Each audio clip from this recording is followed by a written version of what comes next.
never come back again. It's got a death curse. It's got a death curse. Drop.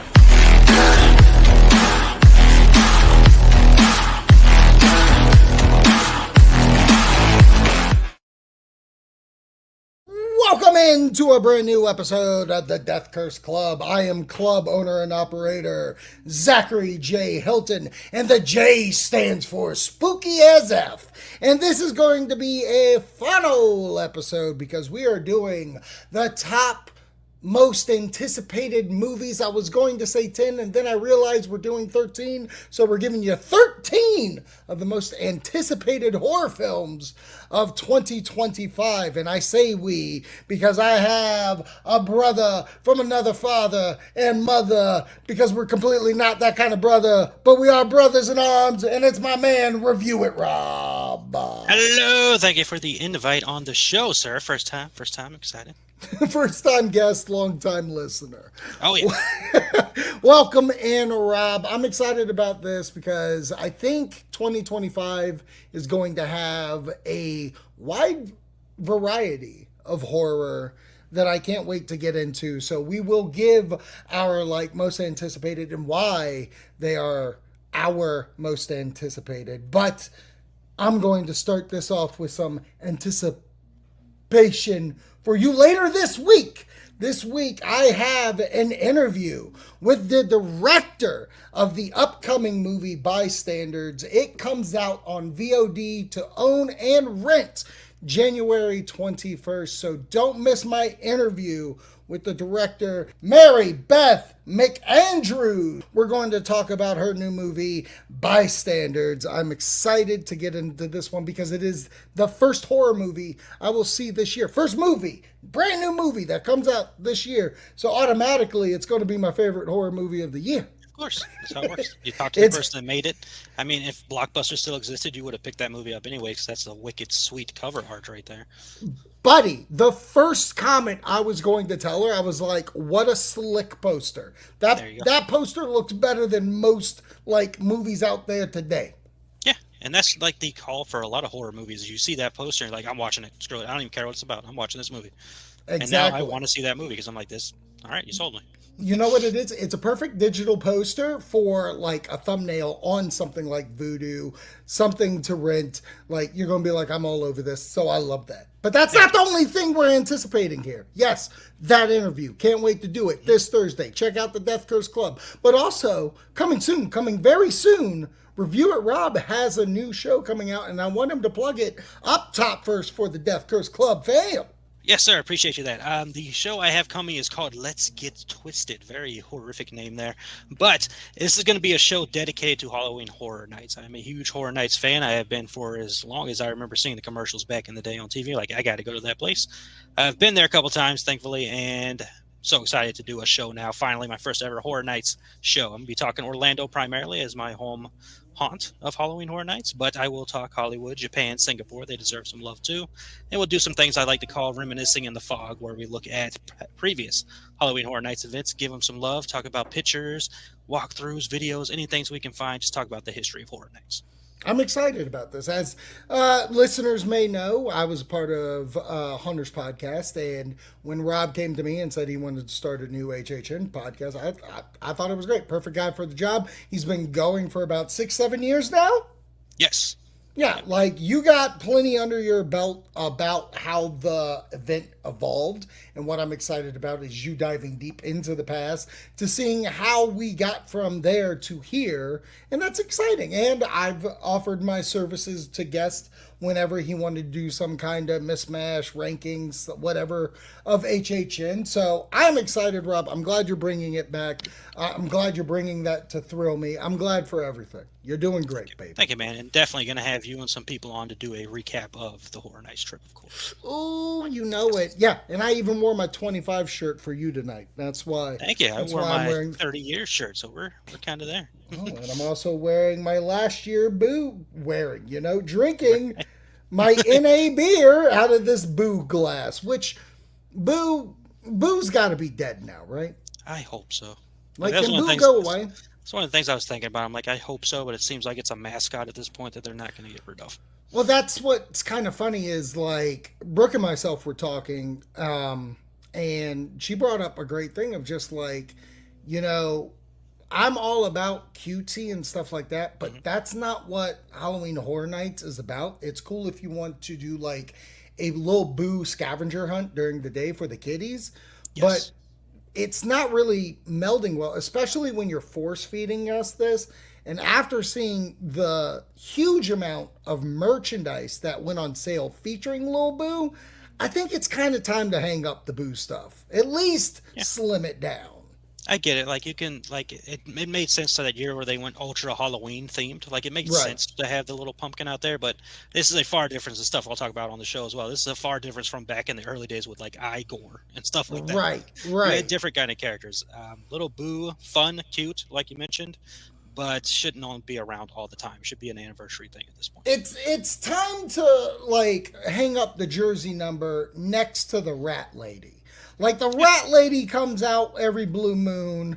You could do that with Boo just popping in and there, but like leave the icon work to the icons. You know what I mean? We got icons that deserve to be prominent on merchandise and stuff because even when you're pumping out Lil Boo, that means I have no idea who the fucking sisters were this year. Sinister and Slay or whatever the fuck their name is. Yeah. So let's concentrate on the people that actually have like speaking roles and not just these little cartoon people. Yeah. So before we get into our list after that mini Zach rant out of nowhere, Yes. Make sure you follow us on Threads and Instagram, Death Curse Club. Make sure you subscribe either to Spotify, Apple, whatever podcast feed this is on, or our YouTube. Like, share, comment, put us out in the atmosphere so we can gain some traction. So, And if you like us hanging out and doing shows together, there is a review of the top 50 films of 2024 out now on the Throw Me Podcast Network for you to enjoy. That's right. We did two parts to that bad mammy jammy, 50 to 26, 25 to 1, all on Review It Rob's channel or our Facebook Throw Me Pod Net. Either or. Do it up. All right. All right. Movies. So let's get into the most anticipated, our 13 most anticipated films of 2025, and I'm going to give my first three, and then we'll give you the back and forth.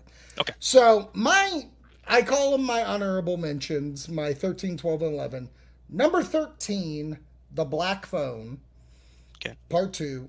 Number 12, Thanksgiving 2. Okay. And number 11, Thread, An Insidious Story. Ooh, okay. And this is why. For each of these, The Black Phone 2, I love the original Black Phone. It's one of those movies where I'm not quite sure it needs a sequel. I get that you're giving it to me, and I'm hopeful that the trailer makes me respond into a way that I want to see it. But, like, I'm very apprehensive on this one. Kind of like how the director of Substance at the Golden Globes was like, oh, yeah, I have no plans for a sequel. There's no reason to sequel. We need fresh ideas. And The Black Phone kind of feels that way with me. Yeah. So, Thanksgiving 2, the only reason why it's an honorable mention. Are they filming it this year? I went on Wikipedia. It says it's a movie that's supposed to come out this year. I don't know. I kind of feel like it's, last November we got the movie. It's been 1 year since November a couple of months ago. It could be coming out, but I'm not guaranteeing it yet, so that's why it's in the honorable. And Thread, An Insidious Story, I feel like I just told you about this a couple of weeks ago and had no idea this was coming. It definitely feels like a smaller film. It feels like something that could end up streaming more than anything. If it does come out like to theater, I'll most likely go see it.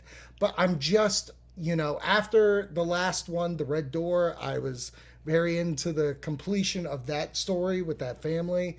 So now moving it on and calling it Thread, like, I just need more. So I need more. Give it to me. I got you. That makes sense. So much so that it's so under the radar when I was looking up 2025 films, I didn't even come up on it. So, Really? Because Wow. if it did, I would have had it somewhere around here. But that, and then Thanksgiving is not on my list, or Black Phone. Black Phone for the same reason as you. Like Right. I like the first one a lot, but Mm-hmm. I don't need a sequel for that movie. Right.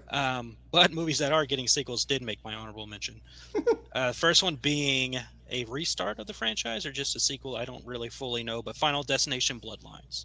I'm interested Mm-hmm. to see where we're going with this. We've been away from that franchise for a good bit of time, so it's kind of going to feel a newer rewatch to get back in there. And plus, the Mm-hmm. person making it is a huge Final Destination fan, from what I understand, Oh, so it should be treated properly. Saw 11, I have that in my honorable mentions, mostly because Saw films are fun, but then they keep going on. They get a little ridiculous and stupid, so I don't want to get right. overly hyped about it.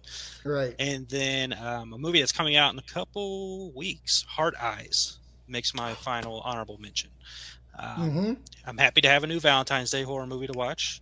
It Right. has Olivia Holt in it, who I'm a fan of, so I'm Okay. excited for that reason. And it Mm-hmm. looks like it should be good from the little bit of teasing I've seen of that movie so far. Like a good And fun time Valentine slasher. right, right. I'll talk a little bit more about my feelings in a little bit about Hmm. it. But the kid from Scream, the last one who got stabbed 148 times, he's in it too. Yeah. So Yes. I'm excited. I'm excited about him being like my now horror king, I guess. Ugh, no. I don't want to say it. I'm not saying it. But I like your picks. Your first one that you said, Bloodlines. Only reason why it didn't make my honorable mentions is because its subtitle is literally something that feels from 1995. Yeah. Yeah. Like, I feel like it's Hellraiser Bloodlines, it's Leprechaun Bloodlines, and like they couldn't think of something. We're one step away from it being called Final Destination Endgame. Yeah. Well, I mean, they were watching WWE when they were making the movie, and they're like, let's call it The Bloodline. Someone just didn't realize that's what they were doing. They were always writing during Bloodline segments. Exactly. Yep. Give, That's exactly give, what it was. that's fine. Give Sokoa a job. I'm into it. There you go. But yeah, Saw, I'm with you on that just from, I loved Saw 10. I thought that Yeah. was such a good storytelling moment, and I don't know where you go from there. Please don't mess it up. But just don't give me some old Samo. All right, so you said Hard Eyes. Hmm. Okay, no. So this may hurt you, it may not. You'll understand where I go. So my next three. M3gan 2.0 is my number 10. Number 9 is Fear Street Prom Queen. And number 8 is Hard Eyes. Okay. M3gan I'm interested in. I've heard story elements of she could possibly be a good guy in this one. I'm for that in the sense of Terminator 2. Yeah. If there's another robot, if we need a M3gan to keep her safe, cool. Especially if we do some off the wall, batshit crazy storyline, I'm into it. But right now, I'm apprehensive until a full trailer. Fear Street Prom Queen, I loved all three of those Fear Street movies and was wondering when we get the next one. And it sounds like this one's going to be a standalone because they're going to set up another trilogy, which I'm all about. So I like the standalone. It gives me prom queen vibes, or I'm sorry, prom night vibes. Prom Night 2, Mary Lou, like those movies I grew up on. So if that's the kind of shtick we're doing, I'm in. And then Hard Eyes. I love Josh Rubin. I loved his 2020 movie. I believe it was called Scare Me. And then his 2022 or 21 movie, Werewolf Within, which was based on a video game or card game. And it doesn't have a lot to do with that said game, but they do kind of play with how it's presented about who's this werewolf killing people. Absolutely enjoyed it. I bought it on a whim, like for $5 one Halloween. Blew me away. And Josh Rubin is a wonderful actor, director. So those are my picks. Hard Eyes, like you said, Valentine. Give me all the Valentine Day murder. I would love to have the trilogy of My Bloody Valentine, the movie Valentine, and now Hard Eyes. Give it to me. Yes. Perfect. Love that. All right. Let's see. Number 10 for me, Fear Street Prom Queen. Oh, nice. 6. Number 9, I have Death of a Unicorn. It. So I guess just I'll put it in my honorable because I wasn't sure if it was horror or just straight comedy. Okay. But I am looking forward to it. Yes. And then number 8, I have The Monkey. So, Ooh. Fear Street, I'm not going to talk too much about that. Everything you said, I completely agree on with that. Grew up with Goosebumps, so I love what R.L. Stein does, and I like those other 3 films. Death of a Unicorn, I mean, horror comedy is always a good matchup. And plus, when you have Paul Rudd and you have our new Scream Queen and Jenna Ortega in here teaming up together, like those 2 are going to be amazing. Right. And then, I mean, they did drop a trailer which looked weird, but that's what I need from anything with a unicorn. I need it to It's an A24 film. Of course, it's weird. Oh, of course.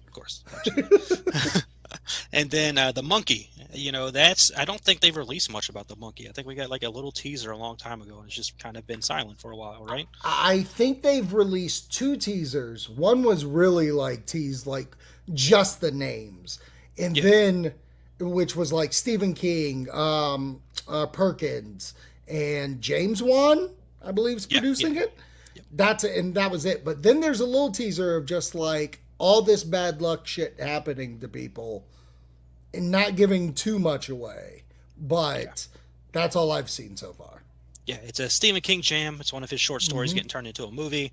These things are always creepy, those little monkeys that do the clapping thing. I mean, they were creepy in that Toy Story movie.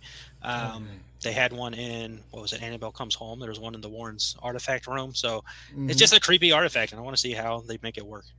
Agreed. I'm all into those picks. My number 7 is Conjuring: The Last Rites. Okay. Which I imagine we'll just save the talk when you get into it.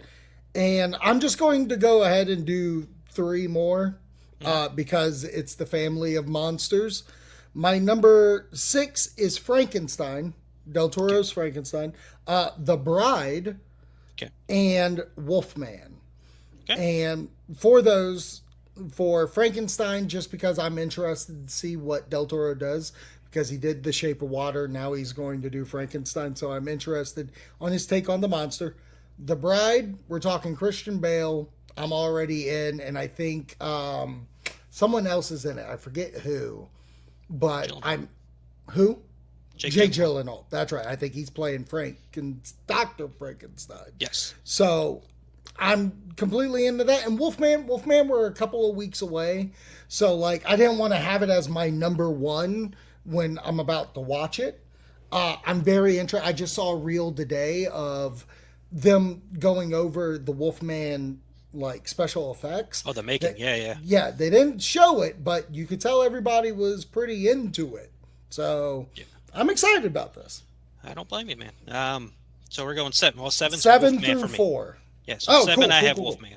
I saw that creation thing today, and I appreciate them doing kind of what Nosferatu did, where we're not showing the creature beforehand, 100%. And which gives me even more, going back to HHN, gives me even more, look at you idiots for judging this thing so harshly, because I'm sure that's not the final look with the Wolfman. No. Why would you give that away? And this just teases it even more that they're not giving it away. Highly optimistic for it. He did a great job with the Invisible Man. So let's see how the Wolfman goes. At 6, I have Companion. I've seen this trailer, I think, every single time I go see a horror movie or like a more. Yeah. I don't want to say adult movie because I'm not watching adult films in theaters, but you know what I mean when I say that. Yeah. They're not showing this before Sonic. When Nosferatu got the trailer. Yeah. And it's always the same trailer. There's nothing different, but there's just that scene of her hand on fire just captivates me every time. Like, I want to see where this is going. And it's, I don't know how you felt about Barbarian. I liked Barbarian enough. I know they're overly selling Barbarian as a selling point for this movie, but I think it's good. And then, God, what's her name? I just saw her in Heretic. Sophie Thatcher. She's fantastic. So I'm excited to see what else she does in that movie. And then 5, I have The Bride, which you mentioned. And then, oh wow, we have 5 at the same. We got the same. Cool. Excited for that. I don't know how Maggie Gyllenhaal is as a director. I think she's only directed one thing before. She's directing it. Correct. Yes, but strong cast, and I'm into these Universal monster movies, especially inspired films. Obviously, loved Abigail and Lisa Frankenstein. Right. And then you said 4. Yeah, go ahead and do 4. Okay. 4 is where I have Sinners. Michael B. Jordan, Ryan Coogler. Going to be a sexy, possibly vampire movie from the vibes of the trailer. They just say an evil lurking when you look at the synopsis, so I'm thinking vampires with that, but that looks good. That looks insanely good. Right. Yeah. Good list. I like that we have The Bride at the same spot. What was the one the Barbarian guy's doing? Companion. I was going back and forth to add it or not. I wasn't wowed as much on Barbarian. I liked it enough, kind of like how you said. But I really do feel like we going hard into a paint for a guy that did one film. Right. It's kind of interesting to me, but it does look interesting. It's not like a Jordan Peele one film kind of deal. Right. Yeah. Where it's like, oh, what can this guy do? Yeah. I feel like the cast is good. I love Quaid. And the other guy in it. He's an interesting actor too. Forget his name. Lucas Gage. Yeah, Lucas Gage. He's an interesting cat. So should be good. My number 3 is Predator Badlands. Okay. Obviously, I'm a Predator I'm gonna tell you guy. why I don't have this one on my list, but That's fine. That's fine. Number 2 is Until Dawn. Really? Okay. And then my number 1 is Sinners. Predator Badlands. I'm a Predator guy, obviously. I think what they did with Prey really brought it back to that sci-fi horror ground level, and from the sounds of Badlands kind of being in the future and possibility the Predator being the focal point that we follow majority of the movie, it reminds me of Saw 10. So if we're going Saw 10 with this, I'm in. Perfect. Okay. Real quick on that. The reason I didn't put it in here is it's not classified as a horror film. Yeah. Because I had Predator right away. Because I'm like, obviously, Predator's awesome. That last Prey movie was awesome. Then I saw it as like science fiction action. I'm like, right. If we're going to include that, I was going to include Jurassic World, whatever the heck they're calling it. That's fair. Yeah. Rebirth. That's fair. Rebirth. That's very fair. But I'm not. But I like it. I mean, Predator's a horror franchise. No, don't change it. I mean, it's a horror franchise. It should be considered a horror franchise. So. I also consider it because it's in the world of like Alien's horror. So it's kind of the same thing. Absolutely. It's the sequels. I think just like Terminator. The Terminator is a horror movie. Terminator 2 obviously isn't.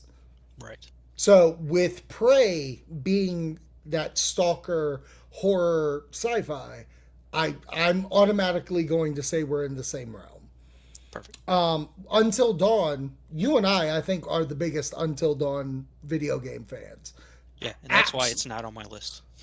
Fair enough. Yeah. I completely understand that, and I'm more interested in how it's handled. I do like that the guy who did the like in between level stuff is in the movie, like the guy who played him in the game.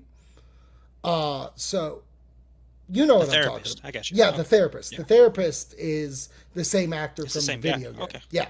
So I'm very interested, and it's kind of, we can tell a different story or we can go the same route. The cool thing about that game is you create the ending. So as long as you give me a nice ending at the end, even if it's a little different, and then if you want to be baller, give me the Blu-ray with the Clue endings, then I'm all in. I'm all in. And like you said, Sinners, that's going to be a sexy time. I'm a huge Michael B. Jordan fan. I'm a huge Ryan Coogler fan. And yes, it's coming off like vampires, but also there's this like undertone with the KKK. So there's a lot that I feel this thing's not only going to be subtle with their message, but also in your face about it with the horror. Yeah. I'm into it. Give it to me. Exactly. And if you put that much thriller in just a trailer alone, that movie's going to be insane. All right, let's see. 3 is where my Frankenstein comes in. Love Guillermo del Toro. Love the stuff he does. He's a huge Frankenstein fan. I've seen there's like videos on YouTube of him doing a house, and he's got this huge freaking Frankenstein head in his house. That's awesome. So I know he's a huge fan, so I know he's going to give that property. I would love it more if Andrew Garfield was still in it. That hurts a little Oh, bit. that's right. He was. Yeah, but I'll give it. I'm still excited for it. I love these Universal monster things. Mm-hmm. Two, The Conjuring: Last Rites. Hell yes. I've loved that franchise for ever since it started, and it's a little bit somber that it's ending with The Conjuring. Now I'm sure the franchise will keep going; they'll keep doing more spin-offs and stuff like that. But to see the ending of the Warrens, I was back and forth on it about how high I wanted to put it because I wasn't the hugest fan of that last Conjuring movie. Same. Like, it was all right, but I think it went straight to streaming, right? Like, that was it went straight to streaming because of COVID. Yeah. It was a theatrical release the entire time until that time. Yeah. But I love that storyline. I'm excited to see where they end it all off. Right. And then, of course, this should be no surprise at all. What number one is, it's M3gan 2.0. Huge fan ever since the first time I saw that movie. Plus, it's coming out on my birthday. I mean, that's baller. Gift. What a baller move. Yeah. You should rent the theater for a birthday party to watch that movie. I wish I had that kind of money. I wish I had that many people to come to a birthday party. Oh, I would. But I'm fucking down, I love that character. I'm excited that the character's been at HHN the last 2 years. Hopefully they get official house maybe this year. We'll see what happens. But like, that character is just fun. And then you can see Chucky's back there. I love the idea of the killer doll. Like, I love that stuff. There's rumors of Chucky and Chucky and Megan fighting. So, which is really interesting. To go with these things. So before we finish with the movie, I want to have you on. We'll do this in a couple of weeks because of recording schedules, but I've already had in my notes I wanted you on to do my Fright Night What If Theater of what should the Megan Chucky movie be. So fans of the show, be on the lookout for that. I'm going to have Rob on. That's his. So now he has some weeks to think about what he would like that movie to be, and we can see if it'll either end up similar or batshit crazy. Yes. With M3gan, as I had it in my number 10, and I was struggling if I wanted it higher or not, and like I said, but I 100% agree with you of what a fun character to be at HHN, and I think they've used her extremely well, and it is time for that house. It's time for, maybe not even, I mean, it could be a split house, but I do think a full house, even if it's M3gan 1 and 2, as one house. I'll take whatever, but I think it's time for her to have it. So your birthday is July? June 27th. Okay. It's coming out in June? Yep. The first one came out in February. Yeah. So I remember recently there was some convention going on where she was talking. Yeah. They showed And her at it was like BrazilCon or something. Something like that, yeah. But like the fact that that movie's just started filming, not a month ago, 2 months ago, and it's going to be out in June. It's fucking wild. Now, do you think they stick on brand of PG-13? And where do you want, like I said earlier, of like there's rumors of her being a good guy. What do you think is going to come from it? I mean, I think I don't want them to change anything really about it. They've worked very well the first time. Don't overly tool it to change it up and make it a harder R. They do have an unrated version that they did release later on Peacock, which is fine. But and it's not even that harder, honestly. No, it's not. I think the idea of her being the good guy, I need to see what she's against and why she would be the good guy, because they tease her at the end taking over another piece of equipment. She's just able to travel through electronics and all that stuff. The Better AI movie. They tried to copy that did not work. But I don't know if I want her to be the good guy. Yeah. I kind of like the idea, just like Chucky. She's always just stalking somebody. She's coming after you, and you have to deal with it. I think if you're poking fun at Terminator, it makes sense, like you said, if she was in a different AI or a stronger, bigger bot, and then the aunt makes another M3gan, or like, oh, this body was around, but she wants to protect her as well because she still has that code. I need to protect her. So if that plays a factor, I'm into it. I agree. I don't, because that kid kind of attacked her and went after her. Very that code still exists anymore. True. I do. even if it's only for a half hour of the movie, I'm into that. But I agree. I think you keep it PG-13, and I think it needs to be that pop culture, pop fun. Just keep it fun. But from what I've seen, it's the same writer, same director, so that's nice. I love it when a team comes back. Before we wrap up here, these are our most anticipated. Some streamed, some like theatrical, obviously. I think what's interesting about a year, especially for any movie, of doing an anticipated list, most of them come through being sequels, come through franchises that we know, because that's how we get our anticipation. I feel like movies on Netflix, movies like on Shudder and Screenbox, there's always some gems that come out. So because we can't anticipate that, who do you think's going to be the better streaming service for horror that we didn't know coming? Do you think track record is probably Netflix, because Netflix killed it last year with unknown horror movies that came out of nowhere. We know we're getting this Fear Street movie, but what else are they going to give us? Like, they've buckled into horror. They've got Stranger Things coming out next year. They have Wednesday coming next year. Like, they know how to do a horror thing. I mean, Hush has been talked about for years about how great that movie was. That was a Netflix movie. So they know what they're doing. So I would trust Netflix to be the surprise there. That's fair. That's fair. I think so. I won't give it to Screenbox because I feel like their budget's like Terrifier only. So like they're only going to be able to promote that movie. Does Terrifier 4 come out next year? Or this year? Not next year, no. It wasn't listed at least, but they have, I think it's Screenbox, they have Screamboat, the Mickey Mouse movie, the Mickey Mouse movie thing. I think they're doing that with the Terrifier team, or at least the Howard Thornton guy. Okay. I won't go on that. But I will say, I think Shudder is a dark horse if they get it in control, because you think about it, they released Oddity last year. They released Late Night with the Devil last year. I think there's room. And Violent Nature was them too. And A Violent Nature. So they did come out swinging as well. I think the only thing Netflix has on them is budgetary things, and they released something so much. And I might still be with you on the Netflix wins just because they take so many swings. But I do think Shudder has potential to grow as a service. Yeah, absolutely. Awesome. All right. That's our anticipated list. Thank you for watching. Thank you for listening. We are on Spotify. We are on YouTube. Death Curse Club. Rob, before I let you go, please plug all the things you want to plug. Yeah, so I already did the HHN show. Please be on the lookout for that. I also have my main show, I guess you call it, the Review-It Rob show, where I spoiler-free review movies, talk about movie news, all that good stuff. I'm going to see Den of Thieves 2. That'll be the next review, and then Wolfman not too far after that. Sick.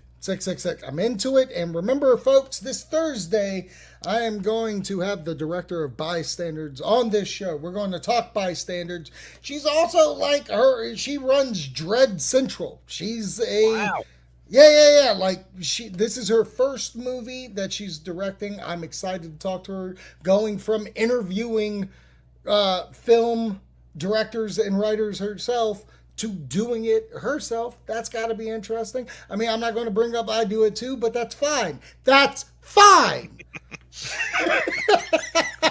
All right. Thanks for watching, listening. We'll spook you later. Oh, wait, hang on. What? Bonus one. Ghost Executioners 2 coming out this year. That's a bonus horror. The bonus horror. We're in it. We're in it. But yeah, isn't we get to see a screening of it at the end of January, right? Yeah. Is that what he said? Something like that. All right. So be on the lookout for that. Ghost Executioners 2. This time it's Electric Boogaloo. All right. Spook you later, you motherfuckers.